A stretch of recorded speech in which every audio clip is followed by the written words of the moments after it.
Dans le monde entier, environ 400 millions de tonnes de plastique sont produites chaque année. Et d'ici 2050, les experts estiment qu'il y aura plus de plastique que de poissons dans les océans. Les mêmes statistiques indiquent que 100 000 mammifères marins et 1 million d'oiseaux de mer sont annuellement tués du fait de cette pollution. Le plastique à usage unique représente 50% du plastique produit chaque année. La moitié du plastique fabriqué depuis son invention l'a été au cours des 15 dernières années et 40% du plastique produit l'est pour un emballage qui est jeté après son utilisation.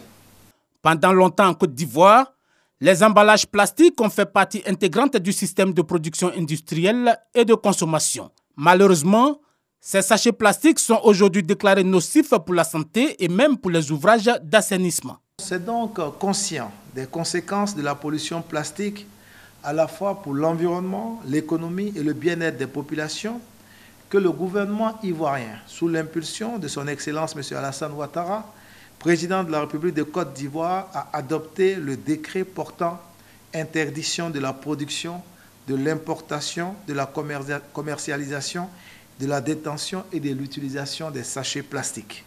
Malgré ce dispositif réglementaire qui constitue une véritable avancée, la réponse durable à la lutte contre la pollution plastique nécessite une forte implication des populations. En effet, nous devons arriver à court terme à supprimer les emballages superflus, difficiles ou impossibles à recycler et à développer l'usage de systèmes réutilisables ou rechargeables pour le transport et le stockage des produits. À long terme, il convient de changer nos habitudes de consommation en étant des consommateurs responsables, soucieux de la préservation de l'environnement dans nos modes de production et de consommation. Sur le chantier de la sensibilisation, le gouvernement attend beaucoup des populations elles-mêmes, mais davantage des associations de consommateurs.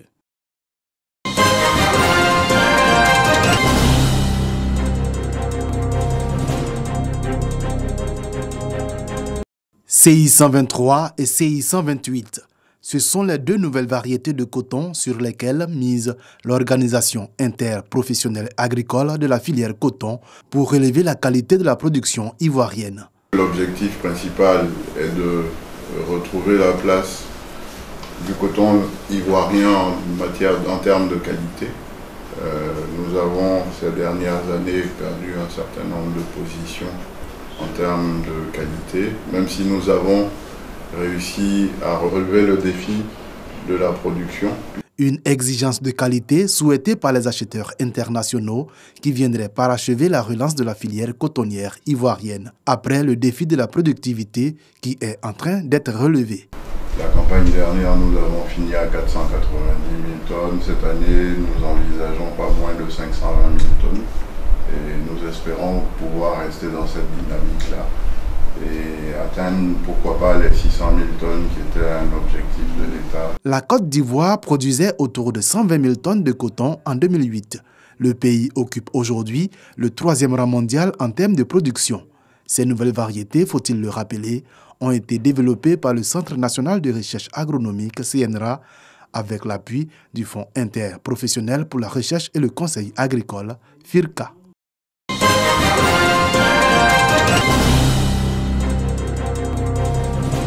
Corridor Abidjan-Ouagadougou, entendez trajet Abidjan-Ouagadougou, 1189 km, environ 4000 camionneurs, 2000 travailleurs du sexe et une forte prévalence du VIH-Sida. Nous sommes autour de 2,3% au niveau national.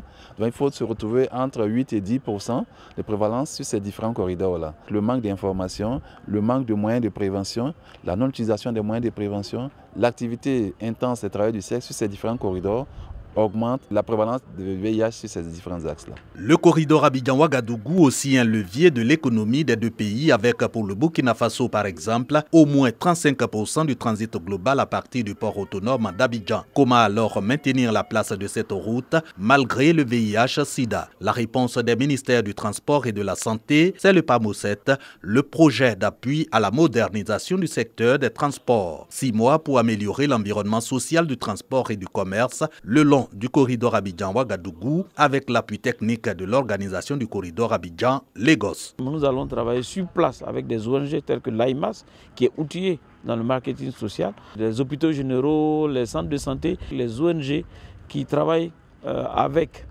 les camionneurs le long de la route. De telle sorte que le camionneur ait l'information juste pour se protéger, il ait les produits à sa disposition pour se protéger. C'est un programme qui est destiné à tous les acteurs, à la jeunesse, aux professionnels du sexe le long de ce corridor pour faire en sorte que nous puissions freiner la progression de la pandémie du VIH le long de ce corridor et par ricochet dans le secteur des transports. Entre autres volets de ce projet destiné à 2 600 000 personnes, accroissement de 50%, l'offre de services VIH, renforcement des capacités des personnels et centres de santé, le PAMOCET est financé par la Banque mondiale pour 45 millions de dollars, soit environ 20 milliards de francs CFA.